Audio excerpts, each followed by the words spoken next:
Nyuma y'uko ibibazo by'umutekano muke muri Burasirazuba bwa Repubulika Demokarasi ya Congo byamaze gufata indi ntera, General Ikigigitondo yahumurije abaturage anabasezeranya ikintu gikomeye ryari ibanga rikomeye ariko twaje kuvumbura tugiye kurebera hamwe muri izi nkuru zikomeye. Ni mu gihe ingabo za Sadc zibarizwa muri Sadc zaje ku butaka bwa Repubulika Demokarasi ya Congo gufasha igisirikare cya Congo Fardc guhasha umutwe wa M23 byamaze kwemezwa n'abategetsi bacyo ko kigiye kuva kuri ubu butaka bwa RDC. Ni mu gihe kandi mu gihugu cya Kenya Nairobi urukiko rukuru rwamaze kwemeza ko rushigikiye abigaragambya muri iki gihugu. Mwamaze kubyumva ko twinjiye mu nkuru zikomeye ku mutekano, politike na diplomasi, twibanda cyane ku butaka bwa Repubulika Demokarasi ya Congo. Kubana natwe biroroshye, ni ugukanda subscribe kuri buto mutuku mugakora no kunzogera tukabana amakuru atandukanye tuba twabateguriye. Mbahaye ikaze. General Ikigigitondo yavuze ko ibibazo by'umutekano muke ukomeje kuzamba muri Katanga. Ni mu kiganiro General Ikigigitondo yakoze ku itariki 18 z'ukwezi kwa karindwi umwaka wa 2024 ubwo yari i Lubumbashi abazwe ku bibazo by'umutekano muke uri mu bice bikomeje guhungabanwa.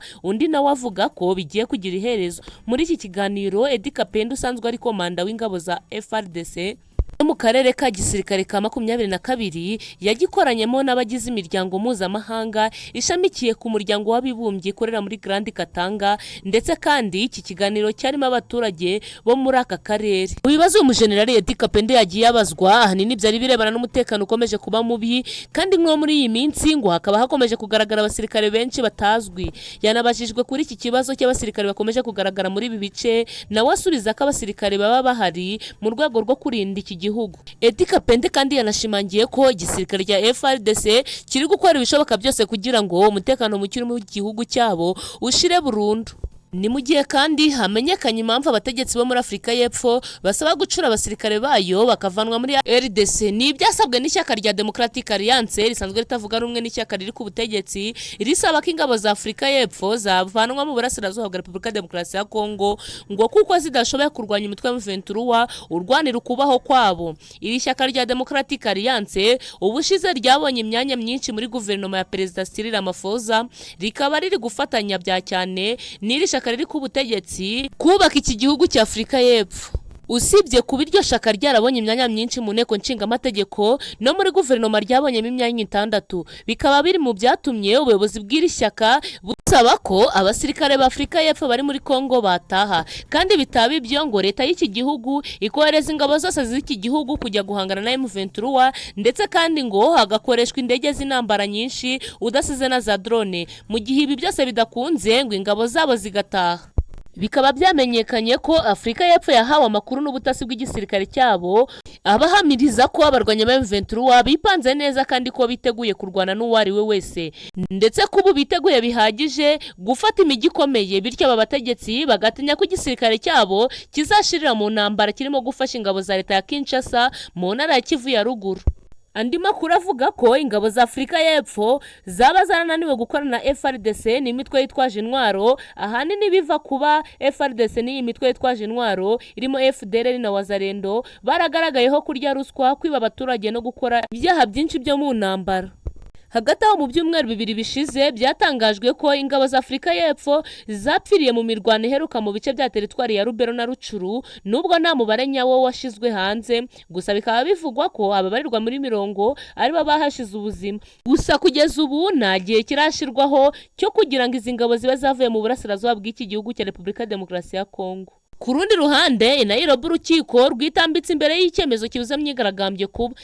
Ku itariki 18 z'ukwezi kwa karindwi umwaka wa 2024 polisi yo mu gihugu cya Kenya yagaragaje kubuza imyigaragambye kuba mu murwa mukuru w'iki gihugu. Gusa urukiko rwitambika imbere y'iki cyemezo. Polisi ikaba yari yafashe uyu mwanzuro ngo kubera ko imyigaragambyo imaze kugwamo ababarirwa muri 50 ikaba igomba guhagarara ngo kubera ko yacengewemo n'udutsiko tw'abagizi ba nabi.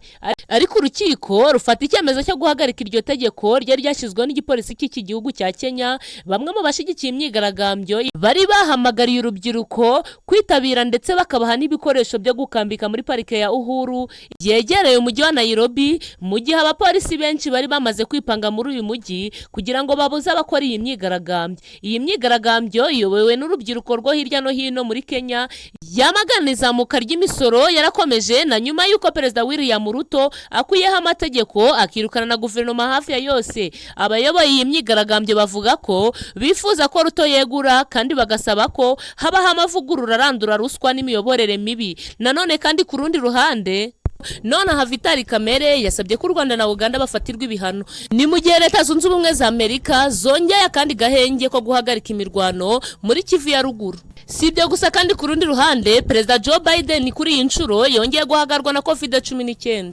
Mwamaze kubyumva ko tugarutse mu nkuru zikomeye ku mutekano, politiki na diplomasi, twibanda cyane ku butaka bwa Repubulika Demokarasi ya Congo. Kubana natwe biroroshe, no gukanda subscribe mugakora no kunzogera, tukabana amakuru akomeye tuba twabateguriye. Tubahaye ikaze mu ruzinduko inteko nshinga amategeko ya Leta Zunze Ubumwe za Amerika yagira muri Repubulika Demokarasi ya Congo. Perezida w'inteko nshinga amategeko muri Congo Taliki yavuze ko ibihugu by'u Rwanda na Uganda bikwiye gufatirwa ibihano ngo kubera ko ari byo bishigikiye umutwe wa M23.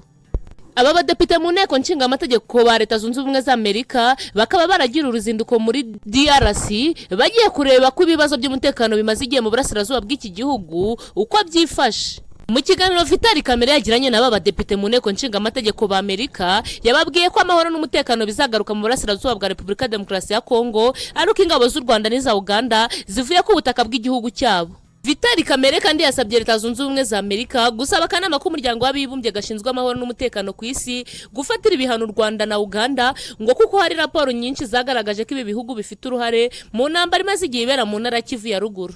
Ibi si ubwa mbere ubutegetsi bwa Kinshasa bushinja u Rwanda ibirego nk'ibi by'ibinyoma byo gufasha umutwe wa M23 umaze igihe ujegeza ingabo z'iki gihugu cya Congo arizo Fardc. Gusa u Rwanda narwo rukaba rwarakomeje guhakana ibi binyoma.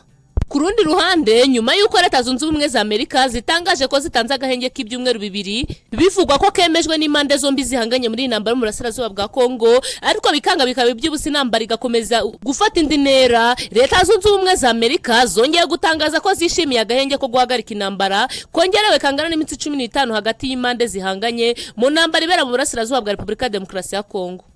Perezidansi ya Amerika iravuga ko iyi minsi 15 izarangira Taliki 3 Kanama uyu mwaka mu rwego rwo gukomeza korohereza ibikorwa by'ubutabazi no gushakisha uburyo intambara hagati ya Leta ya Congo n'inyashyamba za M23 yahagarara. Mu itangazo USA yasohoye, umuvugizi wa Minisiteri y'Ububanyi n'Amahanga ya Amerika Matthew Miller yumvikanishije avuga ko Amerika yishimiye aka gahenge kandi gasaba abo bireba bose kubahiriza ihagarikwa ry'intambara muri iki gihe. Itangazo kandi rivuga ko Amerika igikomeje gukorana bya hafi na guverinoma z'ibihugu bya RDC n'u Rwanda na Angola mu rwego rwo gushakira ingufu za diplomasi zigamije gucubya amakimbirane hagati ya Kigali na Kinshasa biciye muri gahunda y'ibiganiro bya Nairobi ni Rwanda. Nk'uko byari byatangajwe ku itariki 9 Nyakanga, nibwo Leta Zunze Ubumwe za Amerika zari zatangaje ko ari agahenge mu rwego rwo gufasha abakora ibikorwa by'ubutabazi kwita ku banyekongo bavanwe mu byabo n'imirwano. Icyakora aka gahenge karanzwe no kwitana ba mwana hagati y'ihuriro ry'ingabo za Leta ya Congo na M23 kuko buri ruhande rwashinjije urundi ubushotoranyi no kurenga ku gahenge.